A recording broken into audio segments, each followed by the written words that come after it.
On May 10, 2020, Mother's Day morning, Suzanne Morphew, a 49-year-old mother of two, mysteriously vanished from her home in Salida, Colorado. She was an active, loving woman, known for her passion for biking and the deep bond she shared with her daughters. But that morning, she went for a bike ride and never returned. Her husband, Barry Morphew, claimed he had left early for work that day. When he returned, Suzanne was gone. Hours later, her bike was found abandoned near a ravine, but something was strange. There were no signs of a crash, no struggle, and no tracks leading away from the scene. The search for Suzanne began immediately. Local police, volunteers, and search teams with dogs combed through the rugged landscape, hoping to find any clue about her whereabouts. But days turned into weeks, and still, there was no sign of Suzanne. The community grew anxious, and suspicions started pointing in a direction no one expected, towards her own husband, Barry Morphew. Barry pleaded for Suzanne's return, appearing emotional in video messages. He offered a $100,000 reward for information, later increased to $200,000. But investigators noticed inconsistencies in his statements. Why wasn't Barry actively searching for his wife? And why did his cell phone data tell a different story from what he claimed? Then, investigators discovered something shocking. Suzanne had been hiding a secret. Messages on her phone revealed a long-term affair. Was she planning to leave Barry? Did he find out? The case took a dark turn when forensic evidence pointed directly at Barry Morphew, and his alibi began to crumble. Suzanne's last known communication was a text to her lover, sent around 9 a.m. on May 10, 2020. After that, silence. Barry claimed she had gone biking as usual, but when police found her bike, it didn't look like an accident. There were no signs of a struggle, no blood, no skid marks. It seemed as though someone had staged the scene. Family and friends grew worried. Suzanne was a devoted mother, and it was Mother's Day, a day she would never ignore. Why would she disappear without a trace? And why was Barry acting so strange? Barry told police he had left early for a job in Denver that morning, but his phone data and security footage told a different story. GPS showed erratic movements near his home, and surveillance footage captured him disposing of trash bags at multiple locations. Was he getting rid of evidence? Investigators also noticed something else. Barry's excuses kept changing. First, he said Suzanne went biking. Then, he suggested she had been abducted. His shifting stories raised red flags. Then came the bombshell. Suzanne had been having an affair for over 2 years. She had been texting a man named Jeff Libler, planning to start a new life without Barry. When investigators confronted Barry with this, he exploded in anger. He called Suzanne a cheater and insisted she had probably run away. But her bank accounts, credit cards, and ID were untouched. Barry also had scratches on his arms, which he claimed were from tree branches. But forensic experts believed they looked more like defensive wounds. Then, Suzanne's journal was found. It detailed her unhappiness in the marriage and how she feared Barry's violent temper.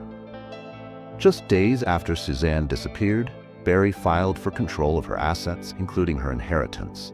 This raised serious suspicion. Was he already expecting her not to return? Barry had also received a COVID-19 business loan, but investigators found he hadn't used it for his business. His behavior became even more bizarre. Security cameras showed him at various dumpsters, getting rid of unknown items. Their case, Barry's alibi completely collapsed. His cell phone and truck GPS data showed him moving in and around the crime scene at suspicious hours. As investigators dug deeper, Barry's alibi began falling apart. He claimed he left early for work, but surveillance cameras and phone records told a different story. At 4:30 a.m., his truck's engine started, but it didn't leave his driveway until nearly an hour later. What was he doing during that time? Phone data showed Barry was near the house multiple times before finally leaving. But when police checked security footage from nearby stores, they saw him making multiple trash runs, dumping items into different dumpsters around town. Investigators asked Barry for his receipts, but many were missing. What was he throwing away, and why in different locations? Then another shocking discovery. Barry had purchased a hotel room in Denver the night before Suzanne disappeared. He claimed it was for work, but his coworkers said he never checked in. The case took a bizarre turn when forensic teams analyzed Suzanne's home and car. Inside her car, investigators found Barry's DNA, which was expected, but they also found another unknown male's DNA. Even more shocking, this DNA partially matched a profile in the FBI's database linked to an unsolved sexual assault case. This raised an entirely new question. Was Barry involved, or had someone else attacked Suzanne? But Barry used this discovery to his advantage. See, this proves I didn't do it. However, police weren't convinced. Investigators also checked Suzanne's last known text messages. Her final text? A message to her lover, Jeff Liebler, saying, "We need to be free." Just hours later, she was never heard from again. For months, Barry acted like the grieving husband, but police weren't buying it. After gathering enough circumstantial evidence, on May 5, 2021, exactly 1 year after Suzanne disappeared, Barry Morphew was arrested. The charges against him were severe. First-degree murder, tampering with evidence, obstructing an investigation. Barry insisted he was innocent, calling the charges a mistake. His defense team claimed there was no physical evidence tying him to Suzanne's disappearance. But prosecutors pointed out his changing alibi, DNA evidence, and suspicious financial moves. For the first time, the public saw Barry in a different light. Was he really an innocent man, or had he planned Suzanne's disappearance all along? Just when it seemed like justice was near, the case took a shocking turn. The charges against Barry Morphew were dropped. Why? Because the prosecution had a problem. They still hadn't found Suzanne's body. Without a body, the defense argued there was no proof that Suzanne was even dead. The judge ruled that the case was too weak and Barry walked free for now.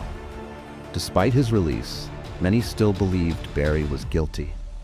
Then, in September 2023, a major breakthrough. Suzanne's remains were finally found. Her body was discovered in Moffett, Colorado, nearly 50 miles away from her home. This proved Suzanne was dead, but the big question remained: who killed her? Authorities reopened the case, but Barry still insisted he was completely innocent. With new forensic evidence, investigators were closer than ever to the truth.